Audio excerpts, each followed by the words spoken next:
Stuart Thompson, editor of Digital TV Europe. I'm here with Jean-Marc Racine, who's Chief Product Officer at Synamedia. Jean-Marc, we hear all the time now that consumers expect increasingly a blend of pay TV and a wide array of OTT services. What are the challenges from an operator's point of view in delivering that, and what can Synamedia do to help? Speed of execution. Current operators are mostly relying on digital TV technology that was deployed in the early 90s. These platforms are harder to maintain, they're becoming end of life, and you need your TV product to evolve a lot faster than you can do on this platform. So migrating from this historical platform to new cloud-based solution is what will give speed of execution. We strongly believe that is the main challenge, and that's what we aim to address with our Infinite platform. We hear a lot about cloud and cloud-native infrastructure. How close are operators moving to the cloud-native infrastructure, and what are the advantages of that to them? We believe it will happen over time. Cloud is very well suited to activities where there is a peak.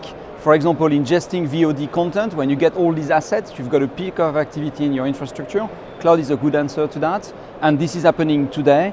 As far as the live content production is concerned, there is also some migration to cloud. We believe that will take a bit more time. And then when it comes to managing consumer services platform, cloud is also well suited. So our approach to cloud is simply to go step by step, and I think you'll see over the next 5 to 10 years, you'll see the industry migrating to cloud. It will take a bit of time. It's not going to be like flip the switch from one day to another. Now, as OTT is becoming much more of a mainstream technology for TV distribution, what are the emerging security threats associated with that?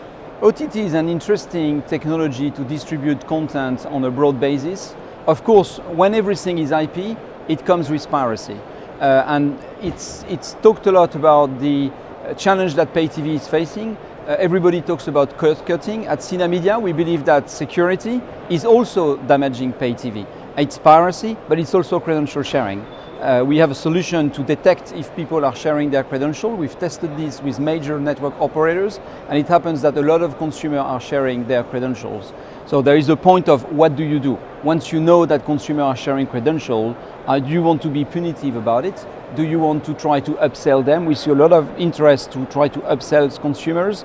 So I think the overall security landscape is evolving. It's no longer stealing content from the set-top box. It's about illegally accessing content, whether resold by pirates or whether there is some casual piracy with credential sharing. So these are new threats, and certainly something that the industry should look at, because at the end of the day, there is little doubt that within, everybody has their own belief, 5 years, 10 years, 15 years, there will be a day where everything will be IP. And if when everything is IP, piracy is all around, that is not going to make it for anybody in the industry. So it is a serious issue which we aim to address with our security solutions as well.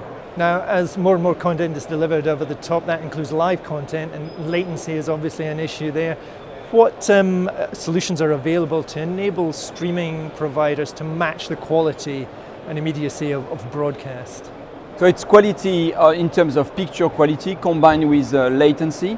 And that's something which the industry typically, you're anywhere between 30 seconds and 90 seconds behind broadcast. There are solutions coming to market. We actually demonstrated our latest low latency streaming solution, which gets you in the 5-second range. So that's very good compared to where the industry is at mostly. And I think it's a complex end-to-end question, starting from the transcoding, the packager, the CDN, the player on the device plays a big role. The device environment is very fragmented, so that will take time to solve. However, on the core infrastructure, from transcoding to CDN, many things can be done to achieve a low latency. So I would say the technology exists today.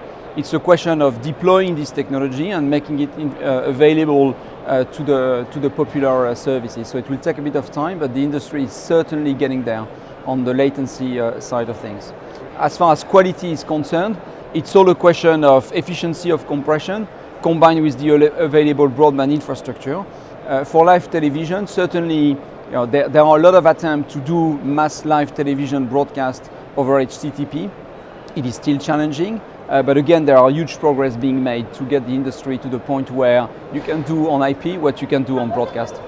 And finally, Jean-Marc, we hear obviously that terrestrial broadcasting has to evolve to stay relevant in this era. In the US, that means ATSC 3.0. What are the key challenges facing broadcasters as they move to ATSC 3.0, and what solutions are available? ATSC 3.0 is a fantastic opportunity to upgrade terrestrial. I think the interesting thing is it comes at a point where the industry is reinventing itself. So the requirement driven from ATSC 3.0 means upgrading the infrastructure.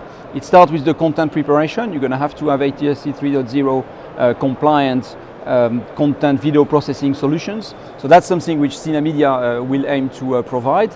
And then it flows all the way back to the TV. So that's coming as well. I would say one of the other challenges on top of that is going to be security.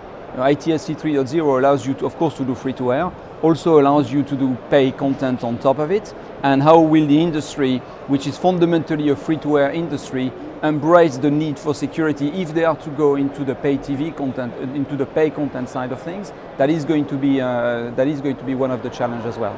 Jean-Marc, thanks very much. Stuart, thank you very much.